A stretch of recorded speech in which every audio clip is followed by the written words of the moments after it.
Hello and welcome to today's review of Kotobukiya's Arca Nadea kits. This is G and also showcasing the fully built model. From the building experience, if you want to see, I do have the live stream and you can see how many parts and how the assembly goes. But today mainly we are just going to showcase the articulations and also some point of interest for this kit. So overall, this kit, there is a multitude of parts that we are going to just take a look later. But what we see here is some of the main features from the base kit itself. So it's a very cute model kit. As you can see, the overall height, it's around 12.5 cm. So it's not a very big kit. The booklet says it's a non-scale full action model kit. And the Arca Nadea line features some of these fantasy versions of like their Megami device or their frame mount skirts and so on and so forth. And as you can see here, she is sort of a demon or dragon, depending on how you want to see it. Yeah. And one of the great features that why I want to buy this kit is because, well, first of all, it's cute. And second of all is the tail feature which we are going to showcase later. So as you can see, one of the cute features that we see from here is the oversized sleeves. Totally just basically covers up the entire arm. So if you were to compare, this is where the arms will be. It does have the usual articulations around the arm from frame mount kit, so you're not going to get a full mobility since it's only one joint here, so there's a 90-degree. But inside here there's a ball joint for you, so it does have some range of movement for the frame. But again, it doesn't really go all the way back. So if you want to pose it as something else, they do have additional versions of this where the angles goes all the way down, so it's good for posing, where the entire arm is closer to the body.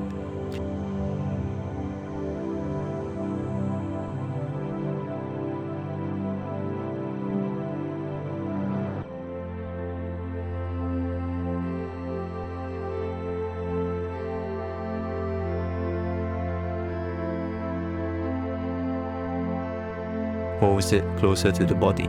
It does comes with the regular arm. The power arm, as you can see here, is a purple flame versions of the arm. The articulation, same thing. It's just only an elbow joint right here, not an elbow joint right here.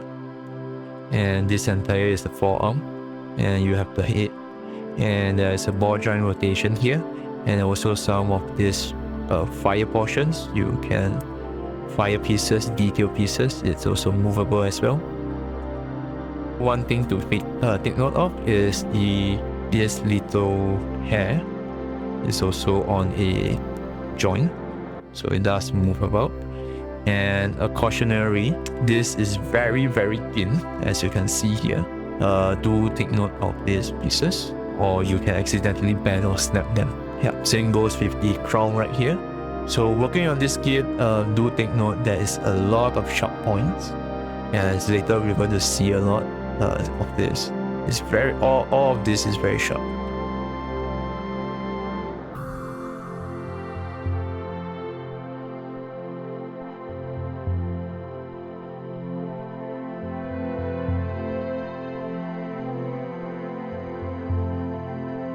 There's a ball joint here, and also another ball joint here that goes to showcase some things that I find interesting. The areas around the thigh here. So as you can see, she is wearing a short pants. This cuff here does move along with it. So you can see how it does simulate, clothing as well.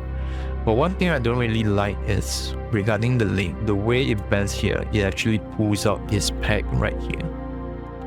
Yeah, it actually pulls out this peg right here. So if you were to bend it forward back to the original position, you can see it actually shift the joint out so that it push it back in. So that is one thing. If you don't, then you have this weird portion here that's jutting up. So for the clothing, you have some additional options for this clothing. So you have a kind of a short skirt that goes along the kit, which you're going to see here, right here. And then now we move on to one of the biggest feature, which is the tail. One great thing about big tails we see from this kit is it actually serves as a stand by itself. So you can pose it here like this, and ta-da, it's a stand. So it's the third leg, and it does provide a lot of stability. So if you want, you can use the tail to pose it. Yeah, so the tail does have quite a fair bit of movement here. So if you're just going to see how much it bends to the side, this is how much it bends to the side. Just let me let go. So it's a pretty nice bend here. And then how much if you bend up and down. Again, this is bending up. The movements right here. And downwards. It does some of this, especially the bigger parts of here, is double jointed. So sometimes you can just do a slight adjustment to make sure that the parts goes into the correct position, and you can get a lot of movement right here. So this is how much you spend. Yep. And the smaller portions are closer to the back. They are single joint, which is not a very big issue. It's just the front part of here.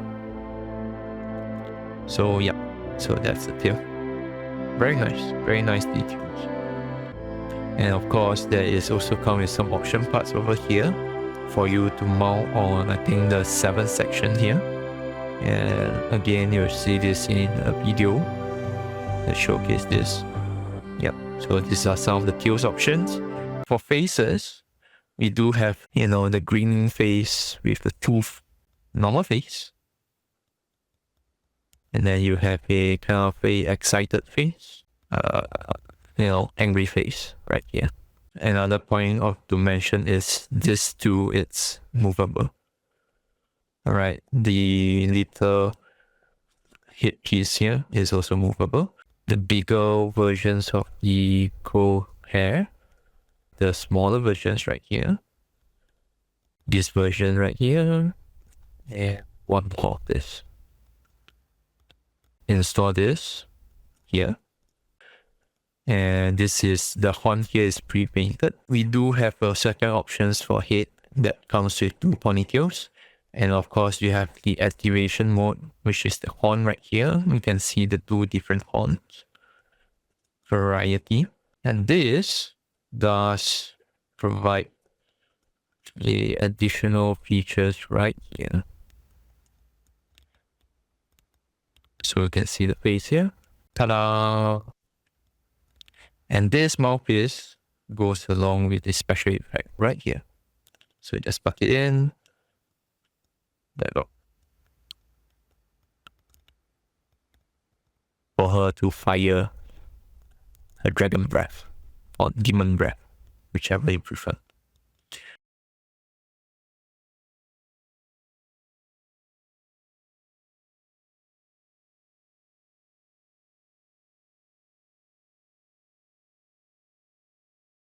We can take a look at the wing right here. So I'm just going to showcase the wing by itself, because the whole thing, it's I guess rather finicky.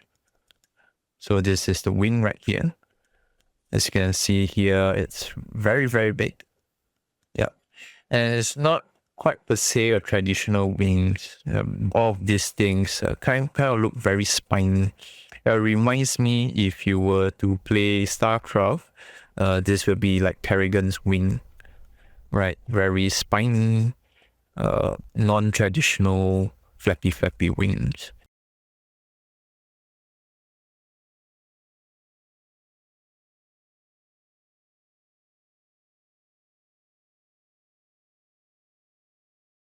Some points of a articulation right here. I'm just going to remove one of these parts.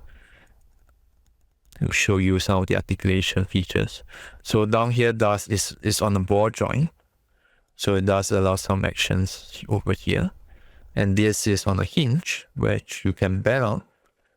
And this too is a hinge, but there's a rotation right here. And down here is just a rotation. And then you have another hinge right here.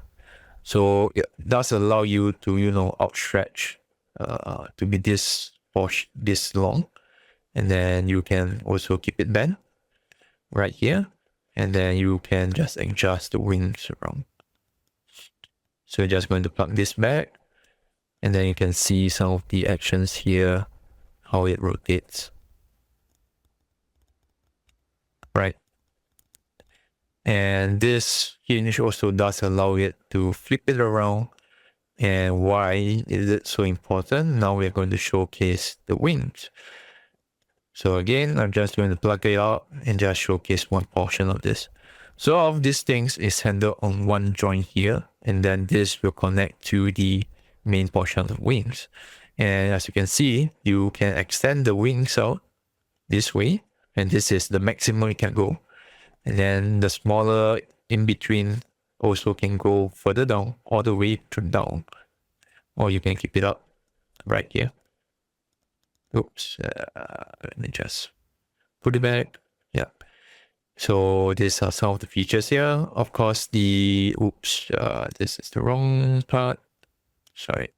Yeah, there we go. So if the wings were to fully extend all the way, this is how much it looks like. And the two extremities with us is on the ball joint. So there's allow side rotations around here and pivots. Whereas the middle, the light purple, is just only on this axis. Yeah.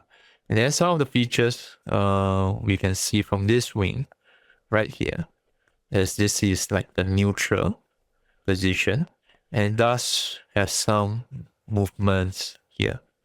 So this first joint only bends up. The second joint here bends down all the way down. And then lastly, this also bends all the way down. So with this, what does it reminds me of? Gundam Matsumina,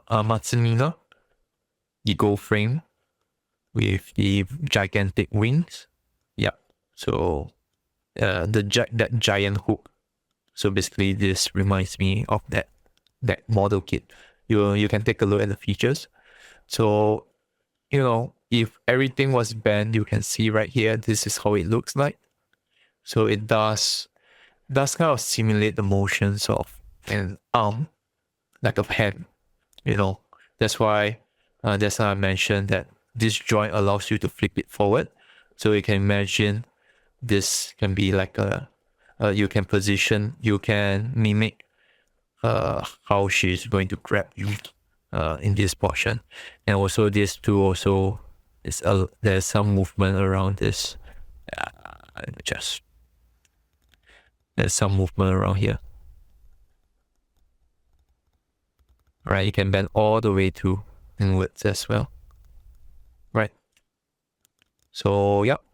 So that's the wing. So now I earlier mentioned there's a lot of sharp points here. So please be careful. And also do not drop these parts down, because I do drop one of this and just slightly dented.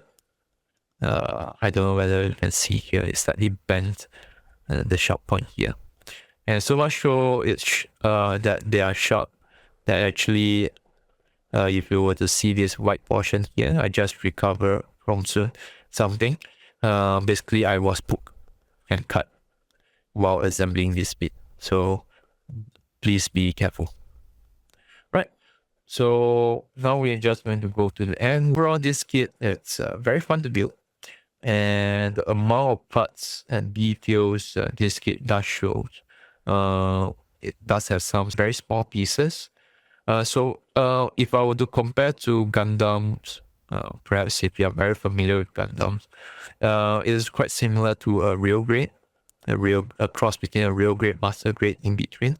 You have the scale. Some pieces they are very small, and the movements and the articulations wise, it's not that fantastic. If you like this content, do leave a like, do comment.